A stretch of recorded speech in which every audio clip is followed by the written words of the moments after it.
Welcome to this exciting breakout panel, Overcoming Sponsorship Challenges with Data and Technology. I am pleased to introduce Danny Spataro, the Sales Director of Sports and Entertainment at SSB. He spent 11 years at Learfield IMG College. He's worked for Fenway Sports Management, Oracle, and the New Hampshire Motor Speedway. And in the other corner, we have Cameron Oliver, the co-founder and CEO of Trak Software, whose stated mission is to rid the world of poor performing sponsorships. He was the youngest GM in the history of Learfield Sports, among many other stops to this point.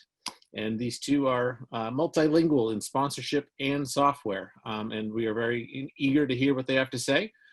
So I will let them get to it. Thanks for your time and enjoy the show. Hello, everybody. Danny Spataro here, and welcome. Thank you. Hopefully, everyone is well, and next year we can do this in person. So, one thing that I really want to emphasize here and consider is that this presentation today, from my position, is being served through two different set of lenses.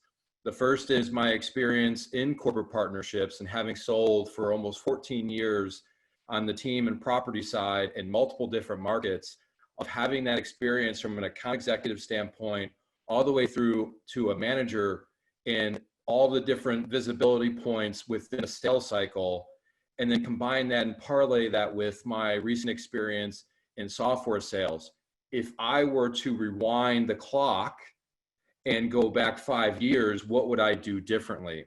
And the message that I want to have as a foundational element to our presentation today, when the your respective teams and clubs are looking at rate cards and looking at what is their most valuable asset, I am here to lead with that data is your most valuable asset.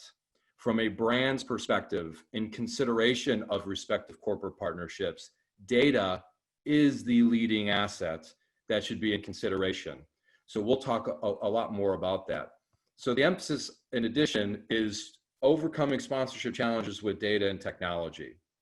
How to use data and technology to build better partnerships, support activation and fulfillment, measure success, and retain clients.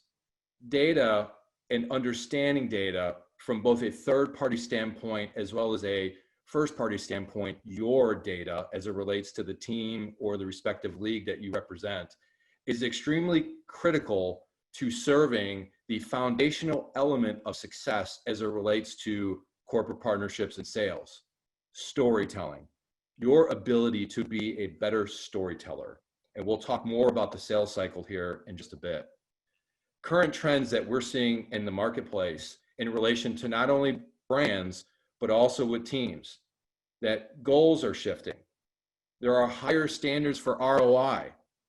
I never lived in the good old days in which a sign, some hospitality, and a game program ad would be enough to secure pretty significant six-figure deals.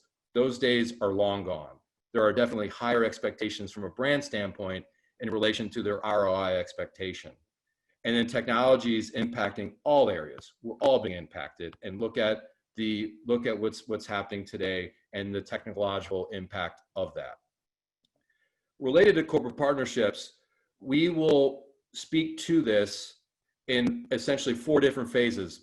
I will cover the strategy, or pre-sales, if you will, sales, and then I'll transition that over to Cameron on the second half. So strategy is the way that we look at it, is sort of the pre-sales process. Some clubs have a team that may have visibility into that process, establishing rate card, helping build out proposals. Maybe there's pre-planned activation programs or proposals, etc. Defining some of those processes internally, whether it's category managers or what sign is available for sell, tracking that inventory, so on and so forth. The sale is the sale, the outreach and development of those relationships with your respective customer base, and then the assets that you're going to present, and then following through with the closing and securing of those contracts. Activation being the fulfillment and tracking of those assets. And probably the most critical component of the cycle is the measurement and retention.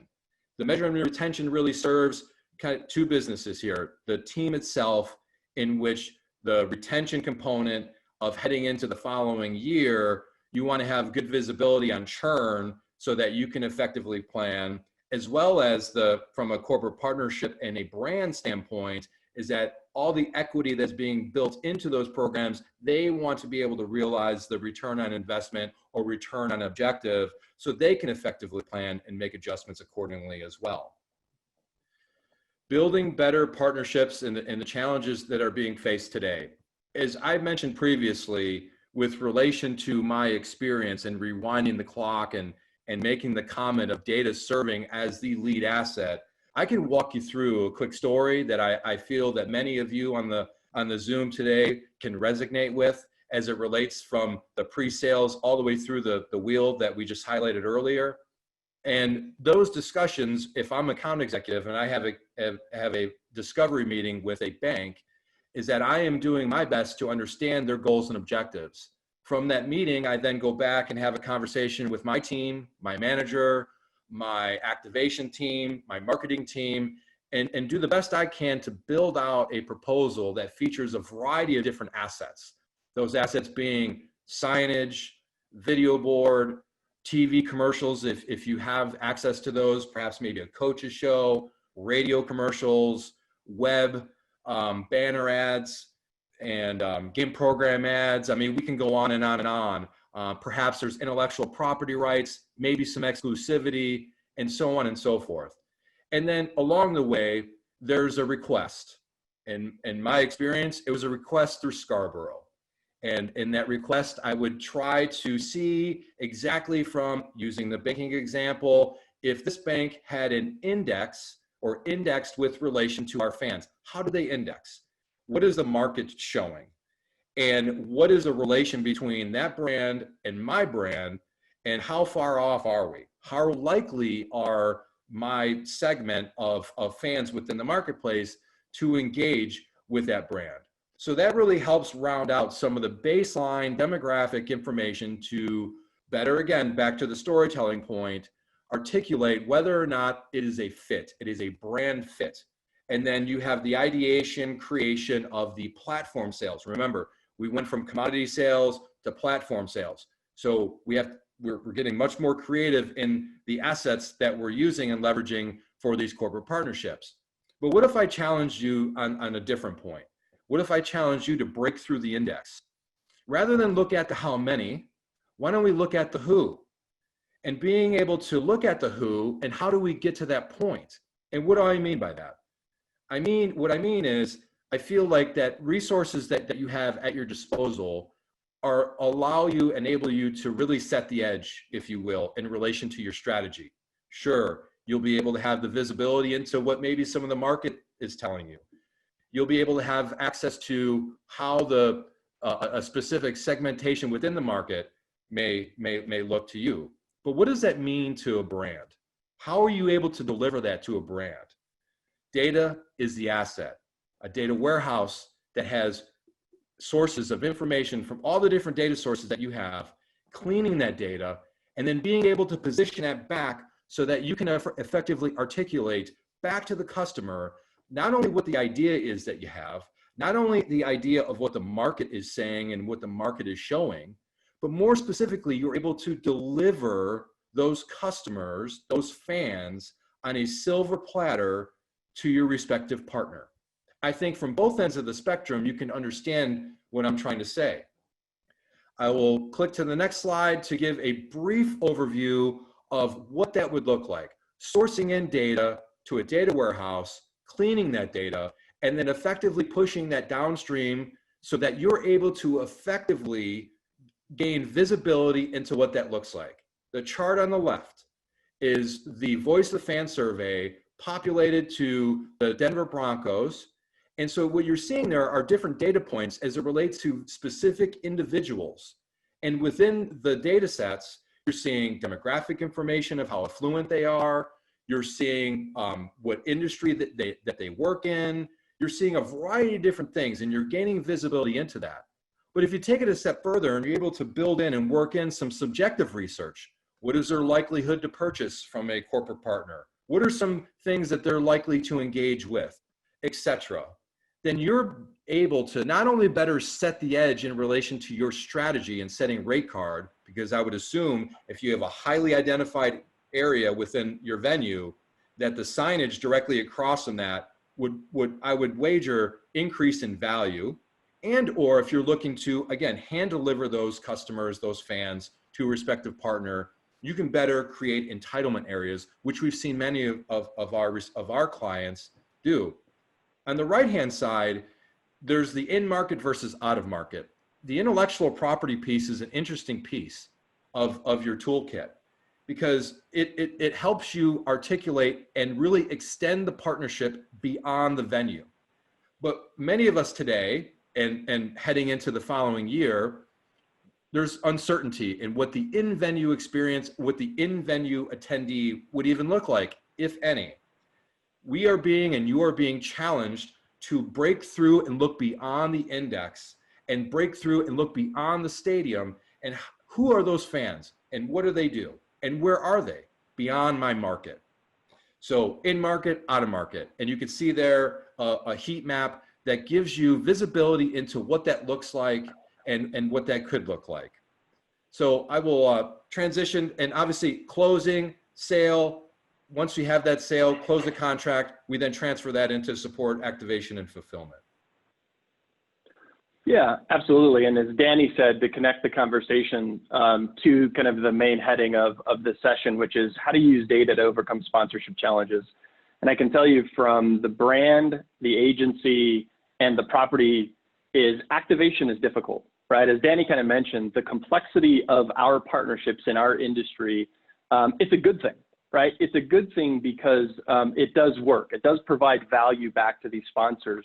But the hard part about it is everybody is grappling with the problem of activation and its role within the partnership management process. And with the lens and perspective that I would say is, how could we actually take activation and, as Danny said, create a data set out of it that actually becomes valuable, and from a property perspective, creates a competitive advantage maybe for you in the marketplace. And from a brand perspective, it can actually help you better utilize your partnerships, right? And maximize each and every asset.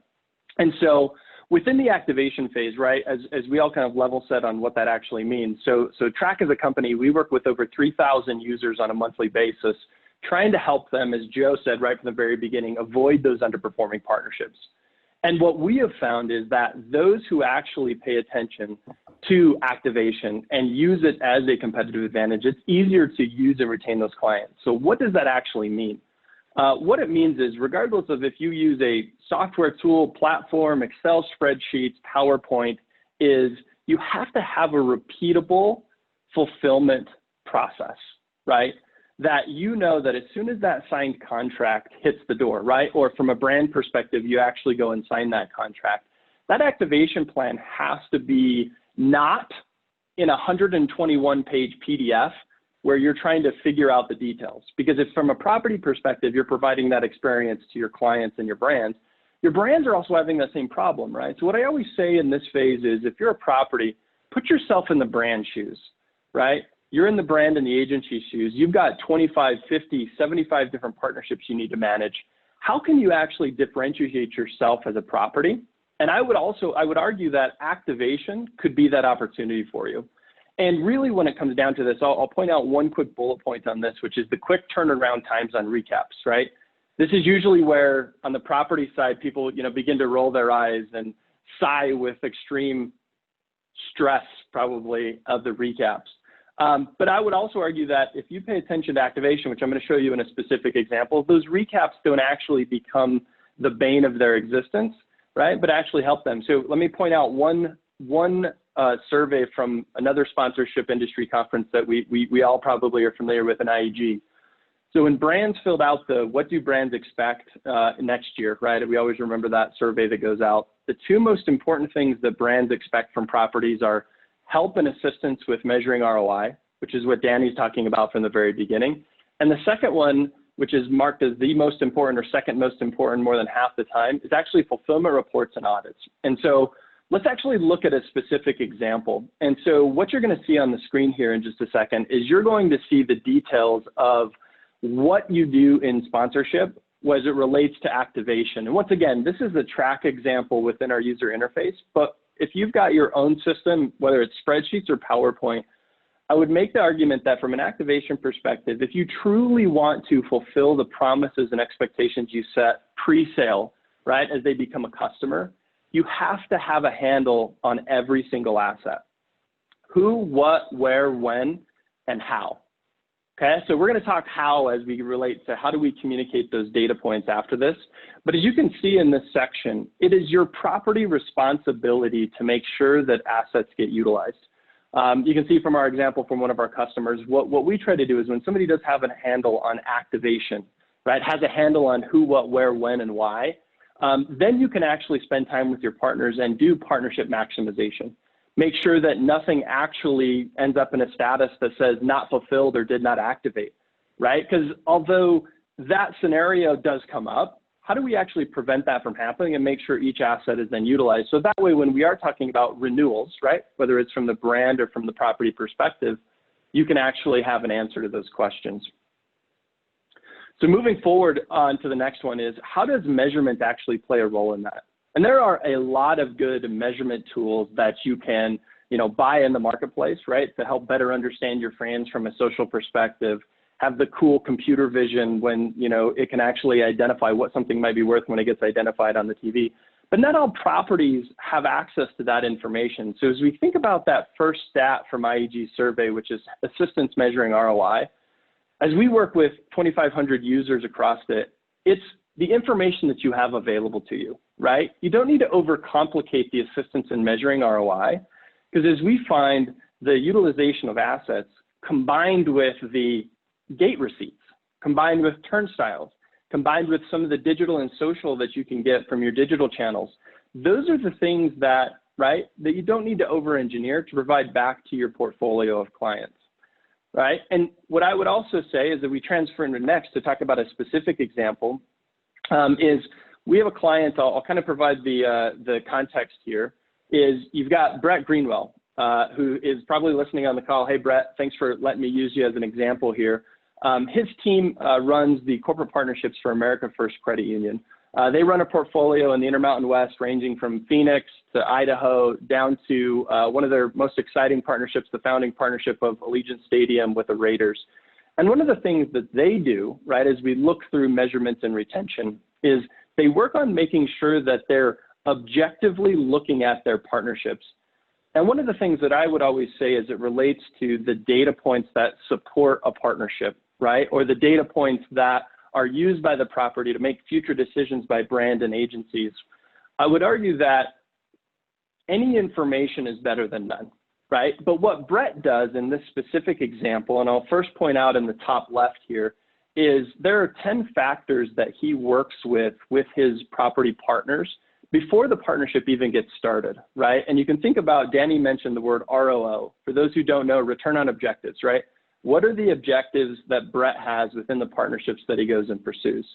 And then he uses objective scoring criteria to do analysis on each of his partnerships. And I'll point out within his quote here that the point that when I was in the property phase for 10 years, I always thought the data was going to be used against me, right? That the brand was going to look at the data I provided and then swing a bag of hammers at me and negotiate down, decline the next renewal. I thought it only hurt me to provide data, but I'll point out this last sentence here.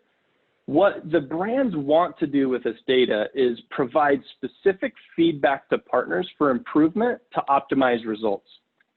That is a joint statement. Thank you, Brett, for allowing me to say that out loud here. The point of data is for the brand to actually optimize and make quick decisions, right? When you think about those recaps and you think about having a handle on negotiation, or excuse me, have a handle on activation, from a brand's perspective, as we work with them, it's to optimize the current partnership, not use it as a negotiating tool in the future. And then in the bottom right, just to show a visual representation, what I'd encourage you to do is when you do understand the partnership performance data that you're providing back to clients, understand how that compares to your partners side by side, right? So for example, using this visual representation, why is my Nationals partnership performing better than my Orioles partnership or my Mighty Ducks partnership? Obviously, this is fictitious data, right? But having a handle on that will actually give you early insight into upsell opportunities, right? Or problems that might arise. And so once again, kind of recapping and summarizing here as we move forward into Q&A is having a handle on activation is an important competitive advantage. If you're a brand, agency, or property, it doesn't matter. Who, what, when, where, and then specifically the how. So that way we as an industry can come together to improve and optimize the partnerships and the way that they deliver back to brands. And so I'll throw it back to Danny, right, as he went through building better partnerships to kind of wrap us up and bring us home.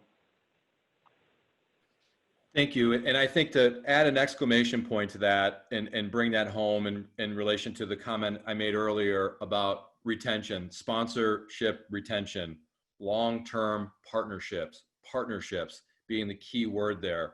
You know, this is a commitment on both ends. And I think that transparency is key, but that data on both sides, clean data that's being provided on both sides is serving both as the asset. So we'll transition here into the next slide, which will give you the how, right? Our products. Here's the pitch. Our data warehouse, our central intelligence platform, Discovery CRM, Sponsorship Central, analytics, HEP data for matching gifts. Within the SSB platform, these are the tools. This is the platform that can help enable your business to grow and be successful. With that being said, we'd like to open up for Q&A with our remaining time.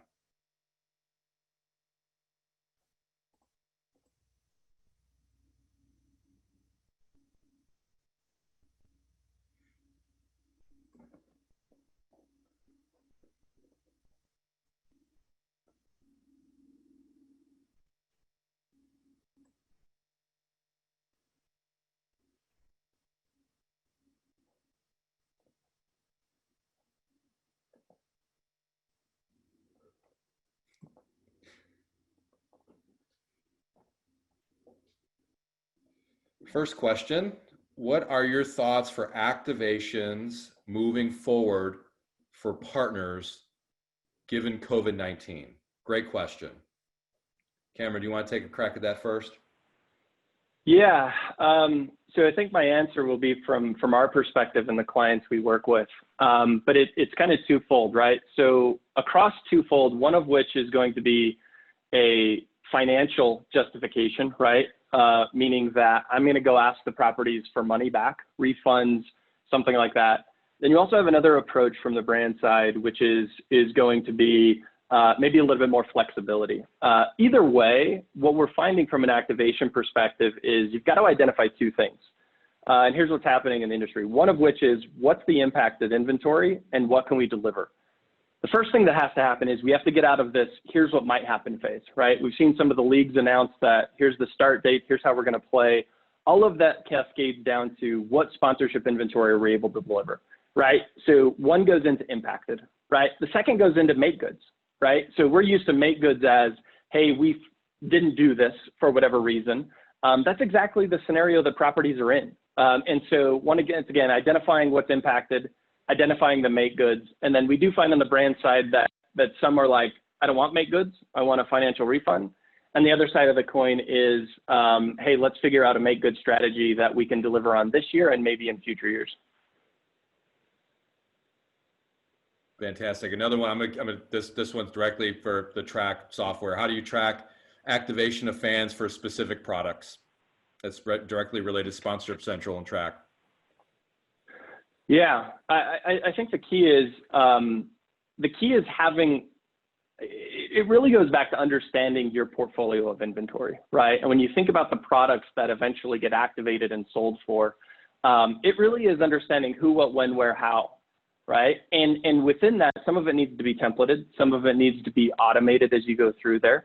But what we usually start with is what ROI data are you typically shoving into your PowerPoints at the end of the year?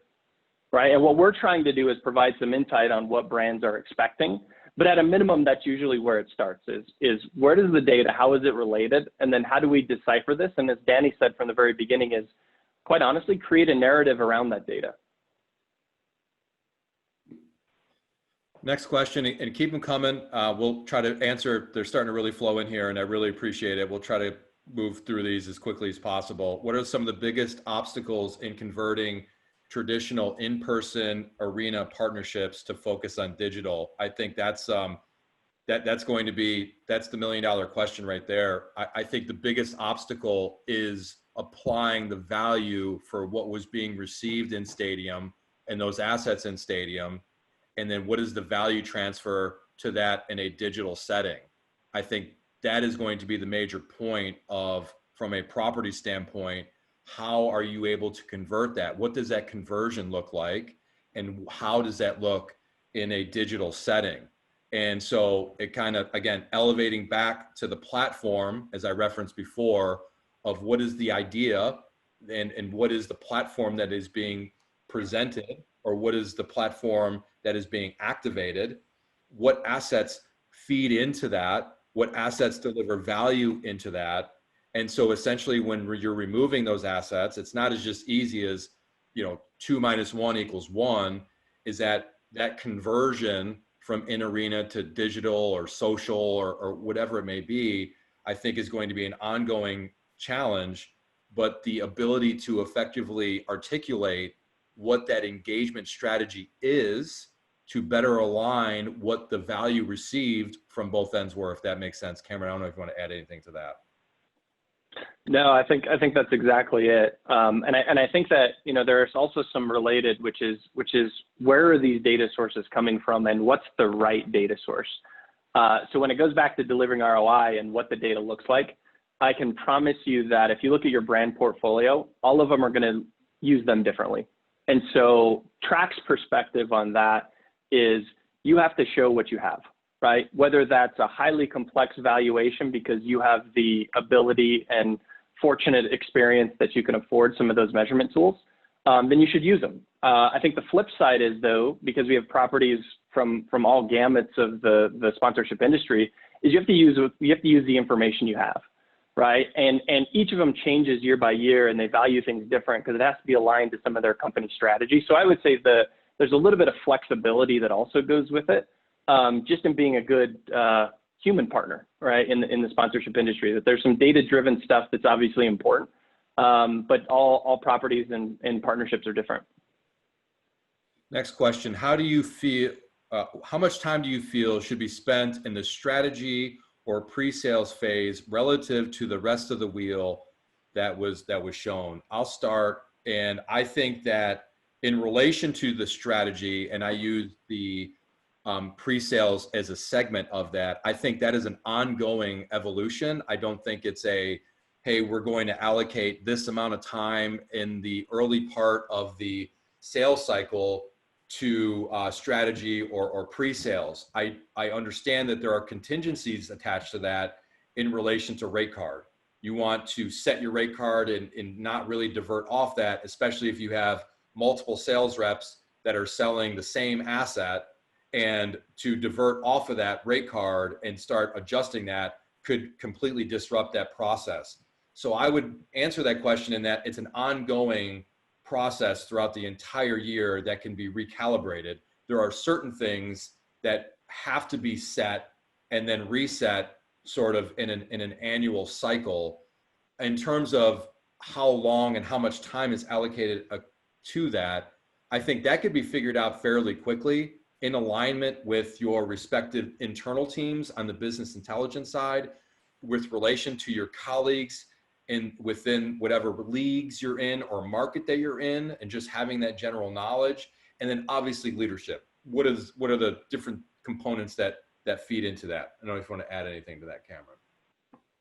No, I completely agree. It's ongoing, right? Same thing when it comes to activation, right? I would say that the more time you can spend on pre-sales, as Danny said, from a rate card and financial perspective, I think Trak's perspective on that is you've got to deliver on the expectations, right? And not feel like you've got a whole slew of promises and expectations set in the contract, and then whether you hand it off to somebody else or kind of change into activation mode when you work with that client, you've got to make sure that the data is delivering back on those expectations, right? And some of that data is simple. It happened, here's a picture of it. And some of it is more complex, but it all depends on, kind of the client's view and the brand's view of what they're trying to accomplish.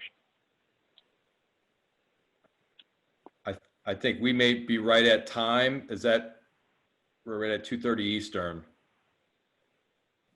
Yes, we are. Thank you so much, Danny and Cameron, for joining us today. And all Horizon Summit attendees, you can now move on to our next panel discussion. So thank you so much for joining us. Thanks, everyone. Thanks, everybody.